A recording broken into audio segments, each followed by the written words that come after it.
एक समय में कभी मुंबई अंडरवर्ल्ड के डॉन छोटा राजन के शार्प शूटर रहे उत्तर प्रदेश के माफिया खान मुबारक की जेल में मौत हो गई है। खान मुबारक यूपी के हरदोई जेल के अस्पताल में भर्ती था। अस्पताल के डॉक्टर ने बताया कि वह निमोनिया से ग्रसित था, जिसके बाद 12 जून 2023 की सुबह उसकी तबीयत बहुत ज्यादा बिगड़ गई।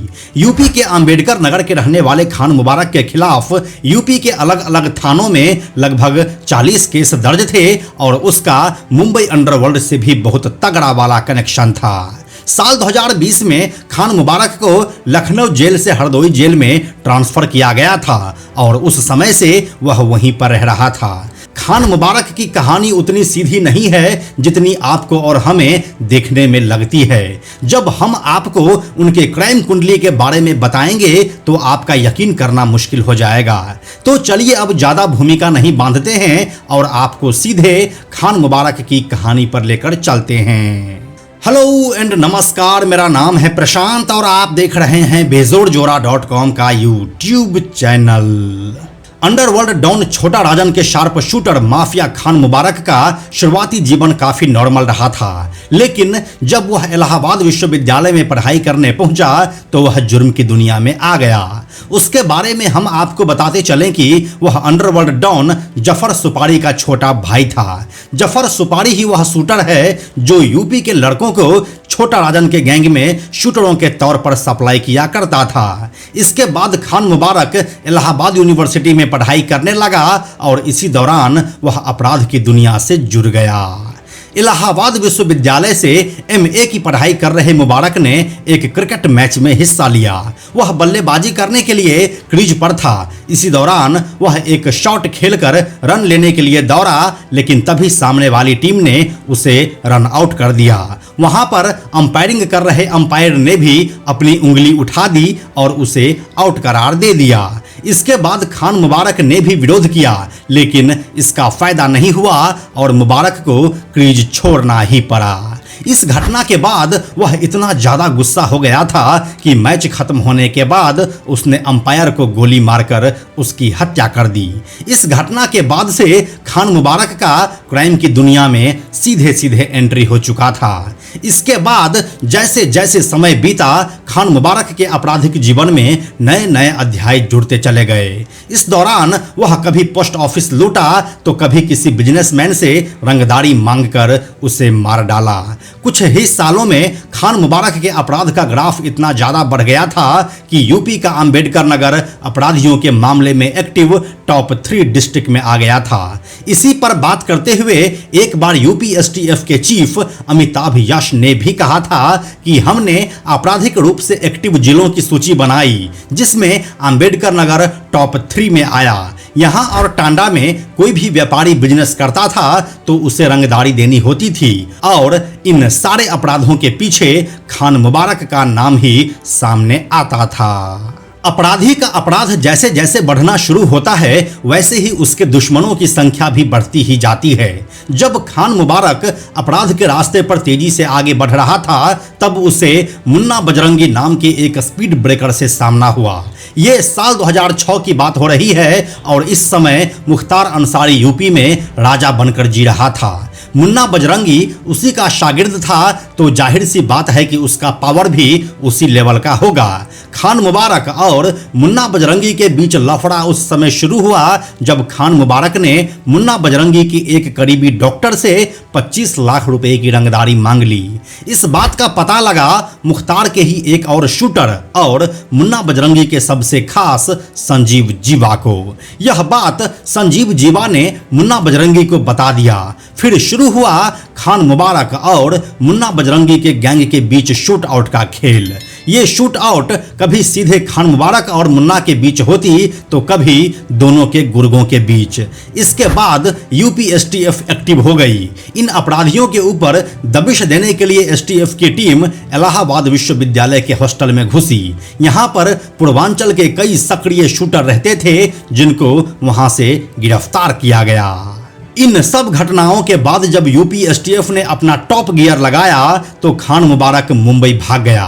वह वहां पर अपने भाई जफर सुपारी के साथ रहने लगा, जो पहले से ही मुंबई अंडरवर्ल्ड के डॉन छोटा राजन के साथ काम कर रहा था। वहां पर रहने के दौरान वह देखते ही देखते छोटा राजन के संपर्क में आ गया। अब यहां से शुरू होता है खान मुबारक का मुंबई अंडरवर्ल्ड वाला चैप्टर, जिसने उसे यूपी के माफियाओं में सबसे आगे लाकर खड़ा कर दिया। मुंबई में साल 2006 में अंडरवर्ल्ड खत्म नहीं हुआ था और दाऊद के साथ राजन के गुर्गे अभी भी मुंबई में एक्टिव थे। गैंग वॉर तो इस समय तक काफी हद तक कम हो चुका था, लेकिन अंडरवर्ल्ड वाला खेल नहीं।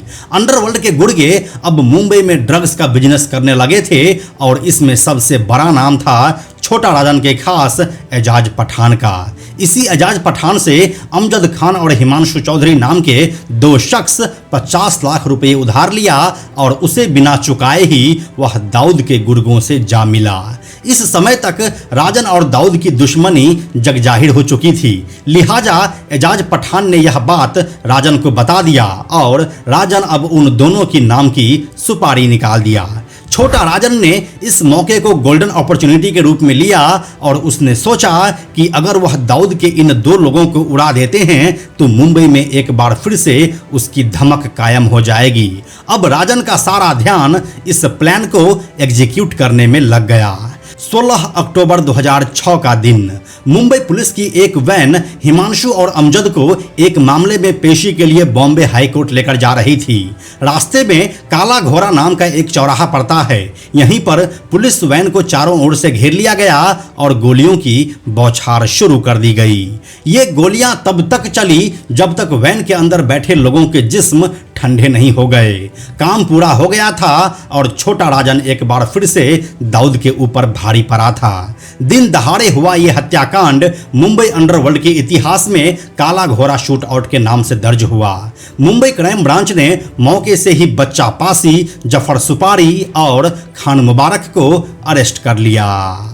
इस मामले के बाद साल 2007 में एक कैश वैन लूटकांड में एसटीएफ ने खान मुबारक को गिरफ्तार किया था। इसी मामले में पूछताछ के दौरान खान मुबारक ने काला घोड़ा शूट आउट का खुलासा किया था। साल 2007 में कैश वैन लूटकांड में खान मुबारक 5 साल नैनी जेल में बंद रहा। जब साल 2012 में वह बाहर आया तो फिर से अंबेडकर नगर में रंगदारी और वसूली का काम शुरू हो गया।